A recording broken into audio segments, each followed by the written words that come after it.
Now, housing is one of those fundamental rights that every Kenyan or even African aspires to have, but has been in short supply.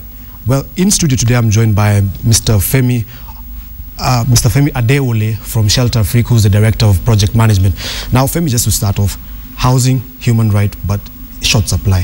Where do we start bridging that gap between house supply and the demand that is currently there for housing?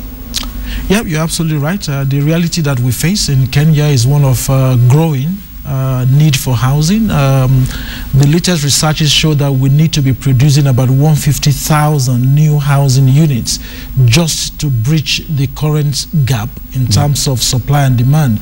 And that's before you even start thinking about growth in the population. The answer actually has to lie in the fact that there is no silver bullet. We need to be looking at a multiplicity of approaches to bridging that demand and supply imbalance. And that is what we are looking to do at Shelter Afrique by promoting the rental housing conference, which I suspect you will want to talk to me about, as another a weapon in a armory for addressing housing supply shortfalls in Kenya. Before you get to rental, is it a case of where people are supplying houses that are a bit out of reach for most of the basket of where people actually looking for houses is? Yes, it's a bit of that. There's a lot of supply at the upper end of the ladder, but even excluding that, we're just not building enough housing. Yeah. The housing need spans across the economic spectrum. So yes, we have housing needs at the upper end of the economic ladder, but we have a much more acute housing need at the bottom end of the economic ladder. And we try to see that as a continuum. We need to deal with housing need at every stage of the housing economic ladder. About 2 months ago, Shelter Afrique came up with what I considered radical. Yes. And you came out, because everyone aspires to own a home, but you came out and said, perhaps owning a home is not the best way to address this matter. And actually, people should focus more on developing more rental houses, and people should actually embrace that rental kind of space. Yes. Why is that? Well, actually, it's not radical, it's realism. There are a number of realities that we see. The first, as I said, we need to build a large number of houses. The second reality is that most people want to own their homes. We acknowledge that reality. Yeah. The third reality is the fact that most people can't afford their home, to own a home at some point in their lives. Okay?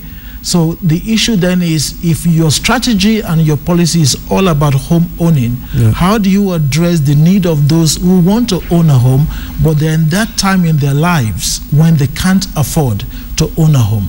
Where do they live? And that is where we think the rental option comes in, that we need to mainstream that as a realistic option, that at a point in the life of most people, having a rental housing that is safe, that is affordable, that is good quality, has to be a central plank of a good housing policy. I guess the reason why rental has become a main issue is because rental prices keep fluctuating, and right now, even areas like in Nairobi, places like South C, South B, rental prices have gone above the reach of most people, forcing people to look for more houses. So if rental is kind of the answer, where do we create that stopgap measure where rental houses become affordable? Right. Okay, let me kind of step back a little bit. Rental housing already exists. In Nairobi today, about 86% of the population live in rental housing. I think what we're trying to do is, one, to do two things: formalize that sector.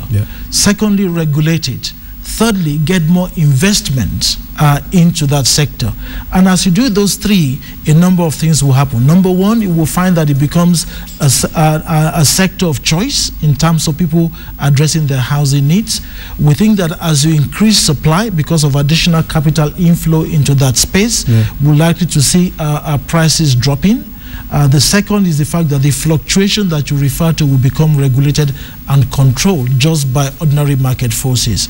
We want to see the large number of what I call single property landlords replaced by well-organized, well-operated institutional landlords who provide very good service to their tenants. All right. And just as we just come to a close to this, now next month you're organizing the African Housing Conference, where I guess rental is where you're going to be drumming this issue.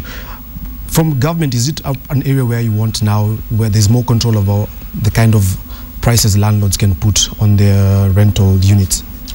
We wouldn't go that far. I think the starting point for us is that government has to step into this space and recognize rental housing as a valid and a viable part of the housing policy. Yeah. So this is the first objective. The second objective, that in doing that you have to put in front a number of infrastructure, and the first one is regulation. Yeah. And part of regulation is about meeting the needs of the investors, but also protecting the tenant. The tenants have to be protected from abuse, from a security of tenancy, that you can't just be thrown out of your house without a proper legal process, yeah. And protected economically, that they have some predictability about their rental income. All right. Yeah. Thank you very much. Thank you very much. That has been Mr. Femi Adewole, just shedding more light on the rental reality of where we are currently in Kenya as a housing market.